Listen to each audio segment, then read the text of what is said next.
కమ్మటి తెలుగు కథలకు స్వాగతం. ఈరోజు మనం చెప్పుకోబోయే కథ ఆ 3 రోజులు. రచన కారంపూడి వెంకట రామదాస్ గారు. కథ మొదలు పెడదాం. కాఫీ డేలో కూర్చొని గర్ల్ ఫ్రెండ్ జాహ్నవితో కలిసి క్యాప్చినో తాగుతూ ముచ్చట్లు పెట్టుకున్న సమయంలో భార్గవ్కి అక్క నుండి ఫోన్ కాల్ వచ్చింది. మొదట అతడు పట్టించుకోలేదు. అందుకు కారణం జాహ్నవి భార్గవల మధ్య సిల్లీ డిస్కషన్ కాస్త వాదనకి దారితీయడమే. అదుగో అప్పుడే రెండోసారి అక్క నుండి కాల్ రావడంతో విసుగ్గా ఫోన్ తీసి మెసేజ్ మీ అంటూ కాల్ కట్ చేశాడు భార్గవ. వారి మధ్య గొడవ కొలిక్కి రాకముందే వాట్సాప్ మెసేజ్ వచ్చింది. ఇటు జాహ్నవితో మాట్లాడుతూనే మెసేజ్ చెక్ చేశాడు. అది అక్క పంపిన మెసేజ్. తమ్ముడు, నాకు ఒంట్లో అస్సలు బాగలేదు. ఎక్కడున్నా వెంటనే ఇంటికి రా. అది ఆ మెసేజ్ సారాంశం. అక్క ఎప్పుడు ఇలాంటి మెసేజ్ పెట్టలేదు. అక్కకి ఉన్నట్టుండి ఏమైంది అనుకున్నాడు.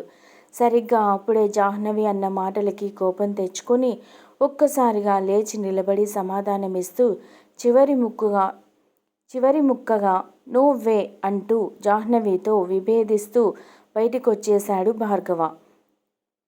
ఇంటికొచ్చి బెల్ కొట్టబోయి తలుపు దగ్గరగా వేసి ఉండటంతో అక్కకి ఏమైంది, తలుపు కూడా గడియ వేసుకోకుండా ఇలా వదిలేసింది అనుకున్నాడు భార్గవ. ఆ టైంలో నాన్న ఇంట్లో ఉండడు కాబట్టి సాధారణంగా అక్క తలుపు గడియ పెట్టే ఉంచుతుంది. లోపలికి అడుగు పెడుతూ తిన్నగా అక్క రూంలోకి వెళ్ళాడు. అక్కడ అక్క పరిస్థితి చూసి భార్గవ ఒక్కసారిగా ఆందోళనకి గురయ్యాడు. మంచం మీద పడుకున్న అక్క కాళ్ళను మడిచి పొట్టపైన అదుముకుంటూ చేతులు ఒత్తి పట్టుకొని నొప్పితో విలవిల్లాడుతుంది. ఒక్కసారిగా ఆమెను సమీపించి చేతులతో కుదిపి అక్క ఏమైంది, అసలు ఏంటి ప్రాబ్లం అని ఆత్రంగా అడిగాడు. వచ్చావా? నీ గురించే ఎదురు చూస్తున్నాన్రా. విపరీతమైన కడుపు నొప్పి అంటున్న భార్గవ్ అక్క వనిత కళ్ళ వెంట అప్రయత్నంగా కన్నీళ్లు కారిపోతున్నాయి. పద ఇక ఆలస్యం చేయొద్దు. ఆటోలో తీసుకొస్తా. వెంటనే హాస్పిటల్కి వెళ్దాం అంటూ ఆమె చేతులు పట్టుకొని అనునయంగా అన్నాడు భార్గవ. ఆగరా, ఇది నువ్వనుకుంటున్న కడుపు నొప్పి కాదు. మా ఆడవాళ్ళకొచ్చే అంటూ తమ్ముడితో ఈ విషయం ఎలా చెప్పాలో అర్థం కాక మదనపడింది. ఆడపిల్లకి ఈ టైంలో తల్లి ఉంటే ఎంత బాగుండు అన్న ఆలోచన రావడంతో వనితకి దుఃఖం ముంచుకొచ్చింది. 6 నెలల క్రితమే తల్లి చనిపోయింది. అక్క తమ్ముడి మధ్య వయసు తేడా ఏడాదిన్నరే. భార్గవ 22 నిండకముందే టెకీగా ఉద్యోగంలో చేరాడు. తండ్రి కొడుకులు ఉద్యోగరీత్యా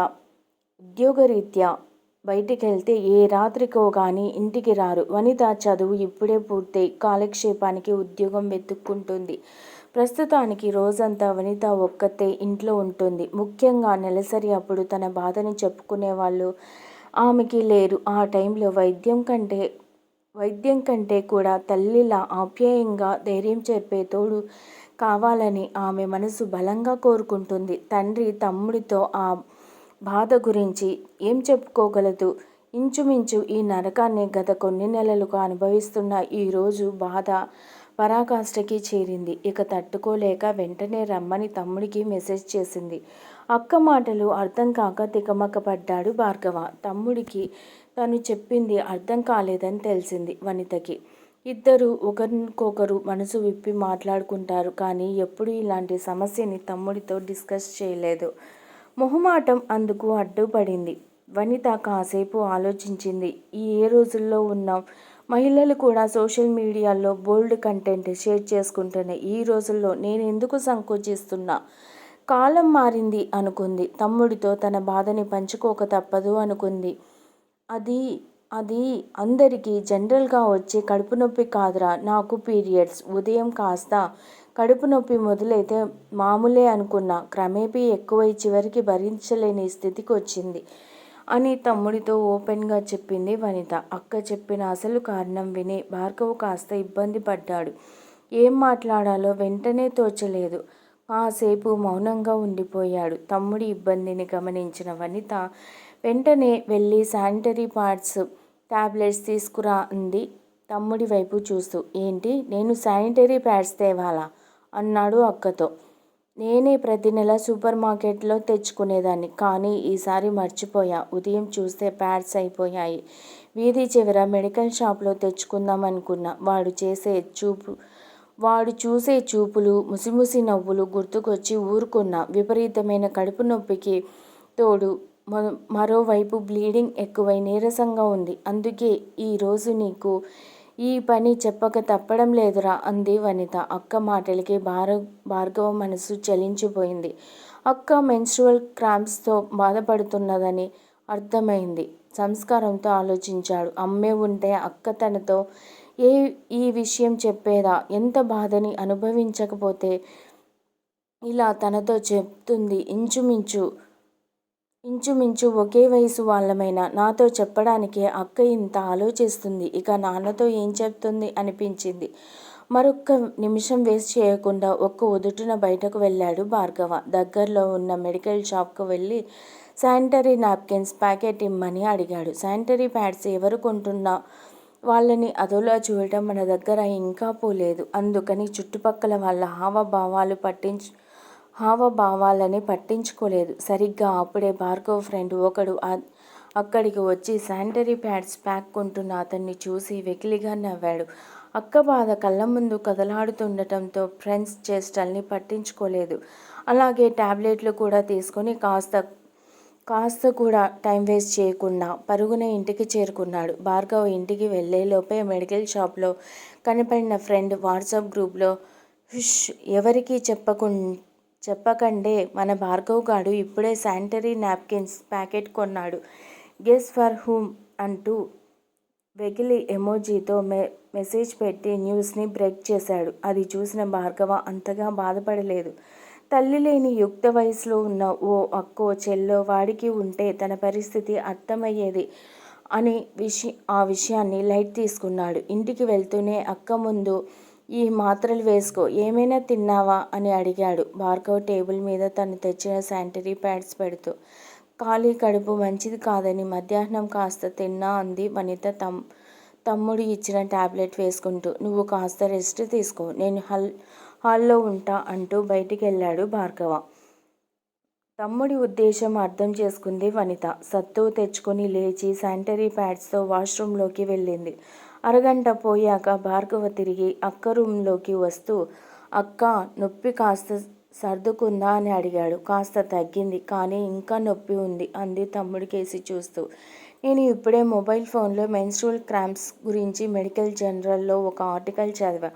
ఆ నొప్పికి రెమెడీస్ ఉన్నాయి, చాలా సింపుల్, నువ్వేం వరీ కావద్దు అంటూ హాల్లోకి వెళ్ళాడు. తమ్ముడు ఏం చేయబోతున్నాడో అర్థం కాలేదు వనితకి. భార్గవ ఇంట్లో ఉన్న రబ్బర్ ఐస్ ప్యాక్ కోసం వెతికి పట్టుకున్నాడు. అది కోల్డ్ అండ్ హాట్ ప్యాక్. వెంటనే స్టవ్ వెలిగించి ఒక గిన్నెలో నీళ్లు పోసి శరీరం తట్టుకోగలిగినంత వేడి చేశాడు. ఆ నీళ్ళని ప్యాక్లో పోసి అక్క దగ్గరికి తెచ్చాడు. అక్క, నువ్వు కాస్త తట్టుకోగలిగితే పెయిన్ కిల్లర్స్ కంటే ఈ హాట్ ప్యాక్ థెరపీ బాగా పనిచేస్తుంది అంటూ అక్క మంచం పక్కన కుర్చీ వేసుకుని కూర్చున్నాడు. అక్క పొత్తి కడుపు మీద హాట్ ప్యాక్ ఉంచి నెమ్మదిగా ఒత్తుతూ కాపడం పెట్టాడు భార్గవ. వనిత కళ్ళ వెంట నీళ్లు కారిపోతున్నాయి. కాకపోతే ఈసారి బాధతో కాదు, తమ్ముడు తనకి చేస్తున్న సేవకి హృదయం ద్రవించి ఆమెకి ఇప్పుడు భార్గవ తమ్ముడిగా కాకుండా తల్లిలా కనపడ్డాడు. చెమర్చిన కళ్ళతో తమ్ముడి చెయ్యిని ఆప్యాయంగా పట్టుకుంది.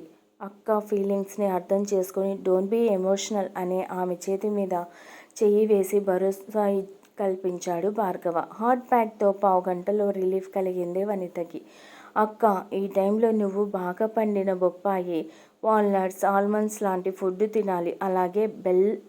అలాగే అల్లం, దాల్చిన చెక్కతో చేసిన టీ కూడా చాలా బాగా పనిచేస్తుందట. ఇప్పుడే నీకు టీ పెట్టిస్తా, అంతవరకు నువ్వు కాపడం పెట్టుకో అని చెప్తూనే హాల్లోకి వెళ్ళాడు భార్గవ. 10 నిమిషాల్లో వేడి టీ కప్పుని తీసుకొచ్చి అక్కకి ఇచ్చాడు. తను కూడా ఒక కప్పు తీసుకొని పక్కనే కూర్చొని టీ తాగుతూ ఆమె ధ్యాసని నొప్పి నుండి మరల్చేందుకు మాటలు కలిపాడు. అక్క, నేను బయటికి వెళ్ళి పళ్ళు, డ్రై ఫ్రూట్స్ తీసుకొస్తా. అంతవరకు ఏం ఆలోచించకుండా పడుకో, అంతా సర్దుకుంటుందని చెప్పి బయటకు వెళ్ళాడు భార్గవ. అరగంట తర్వాత చేతిలో బ్యాగ్తో ఇంట్లోకి అడుగు పెడుతూ, అక్క ఇప్పుడెలా ఉంది? నొప్పి తగ్గిందా అని అడిగాడు భార్గవ.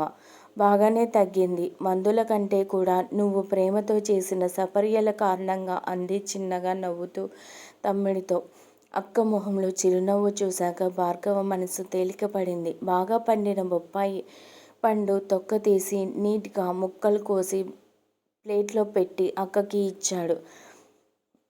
ఆమె వాటిని ఇష్టంగా తిన్నది. వద్దంటున్న కొన్ని వాల్నట్స్, ఆల్మండ్స్ కూడా ఆమె చేత తినిపించాడు. పీరియడ్స్ అయ్యాక నువ్వు కొన్ని ఎక్సర్సైజులు కూడా చేయాలి. అలా చేస్తుంటే ముందు ముందు నీకు ఈ బాధ తప్పుతుంది అని అక్కతో చెప్పాడు భార్గవ. అక్క, ఈ ఏఐ యుగంలో కూడా చదువుకున్న వాళ్ళలో కొందరు అమ్మాయిలు, ఆడవాళ్ళు అవేర్నెస్ లేకనో, నెగ్లిజెన్స్ వల్లనో పీరియడ్స్ వల్ల ఆ మూడు రోజులు నరకం అనుభవిస్తున్నారు. అంతే తప్ప సైంటిఫిక్ సొల్యూషన్స్ పాటిస్తూ, రోజు ఎక్సర్సైజులు చేస్తూ, లైఫ్ స్టైల్ కాస్త మార్చుకుంటే ఈ బాధ తప్పుతుందని తెలుసుకోవడం లేదు. సమస్య వస్తే పెయిన్ కిల్లర్స్ వేసుకుంటారే తప్ప పర్మనెంట్ సొల్యూషన్ చూడడం లేదు. అందుకే ఆ 3 రోజులు పనిష్మెంట్ అనుకునే వాళ్ళే ఎక్కువగా ఉన్నారు అని చెప్పాడు. తమ్ముడు చెప్పింది నిజమే అనిపించింది వనితకి. తను కూడా ప్రాక్టికల్గా ఆలోచించి లైఫ్ స్టైల్ మార్చుకుంటే ఇంత నొప్పి అనుభవించాల్సి వచ్చేది కాదు అనుకుంది. ఒరే, నీకు ఏ అమ్మాయి భార్యగా వస్తుందో కానీ ఆమె చాలా అదృష్టవంతురాలు అంది తమ్ముడితో. ఆ మాటలకి ఒక్కసారిగా ఉలిక్కిపడ్డాడు భార్గవ. అందుకు కారణం కొన్ని గంటల క్రితం ఓ సగటు మగాడిలా జాహ్నవితో ప్రవర్తించడమే. కాఫీ డేలో తమ మధ్య జరిగిన సంఘటన గుర్తుకొచ్చింది. ఆఫీస్ నుండి తిన్నగా కాఫీ డేకి వచ్చిన భార్గవ, జాహ్నవిలు క్యాప్చినో తాగుతూ రిలాక్స్ అవుతున్నారు. ఒకే ఆఫీస్లో ఒకే హోదాలో ఉన్న కొలీగ్స్ ప్రేమికులుగా మారారు. క్యాప్చినో తాగుతూ ఆ మాట ఈ మాట మాట్లాడుకుంటుంటే ఆ చర్చ భవిష్యత్ ప్రణాళికల మీదకి మళ్ళింది. భార్గవ, మన మధ్య అండర్ స్టాండింగ్ బాగుంటేనే మన పోస్ట్ మ్యారీడ్ లైఫ్ స్మూత్గా వెళ్తుంది. ఏమంటావ్ అంది జాహ్నవి క్యాప్చినో సిప్ చేస్తూ. నిజమే, ఇప్పుడు కూడా మన మధ్య మంచి అండర్స్టాండింగే ఉందిగా అన్నాడు జాహ్నవి చేతిని తన చేతితో నిమురుతూ. భార్గవని కాస్త టీజ్ చేద్దామనిపించింది జాహ్నవికి. అది కాదు భార్గవ, ఇంకాస్త డీటెయిల్డ్గా మనం ఇప్పుడే ఓ మాట అనుకుంటే రేపు ప్రాబ్లమ్స్ రావు. ఏమంటావ్? అంటే ఏంటి నువ్వు అనేది? పాతకాల పద్ధతులకి స్వస్తి చెప్పి ఇది నీ పని, ఇది నా పని అంటూ జెండర్ డిఫరెన్స్ మన మధ్య తీసుకురాకుండా ఉంటే లైఫ్ ఎంజాయ్ చేయొచ్చు, ఫ్యూచర్ గోల్స్ అచీవ్ చేయగలం అని భార్గవ్ ఎలా రెస్పాండ్ అవుతాడో చూద్దామని సరదాగా అంది జాహ్నవి. నీకెందుకు ఆ డౌట్? ఇంటి పనుల్లో ఓ చెయ్యి వేస్తాంలే. అయినా ఇంత మంచి సమయాన్ని రొమాంటిక్గా కాకుండా బరువులు, బాధ్యతలు వంటి మాటలు ఇప్పుడెందుకు అన్నాడు భార్గవ జాహ్నవి వైపు చూస్తూ. నేను సీరియస్గా డిస్కషన్ చేస్తుంటే నువ్వేంటి లైట్ తీసుకుంటున్నావు? ఓ మిస్టర్, నేననేది ఇంటి పనుల్లో నువ్వో చెయ్యి వేయడం గురించి కాదు. చెరి సగం పంచుకోవాలి. అంటే బ్రేక్ఫాస్ట్ నేను వండితే లంచ్ నువ్వు ప్రిపేర్ చేయాలి. అలాగే డిన్నర్ పని కూడా సగం సగం అంది జాహ్నవి ఇంకొంచెం ఏడిపిస్తూ. What is this? వంట పనులు సగం సగమా? ఓ, నా వల్ల కాదు కొంచెం అసహనంగానే అన్నాడు భార్గవ. ఏంటి వల్ల కాదు? మీ మగాళ్ళు తమ భార్య సంపాదన ఇంటి ఖర్చులకి షేర్ చేసుకోగలేంది. భార్య పనుల్లో భర్త చెరి సగం పంచుకుంటే తప్పేంటి మిస్టర్ భార్గవ?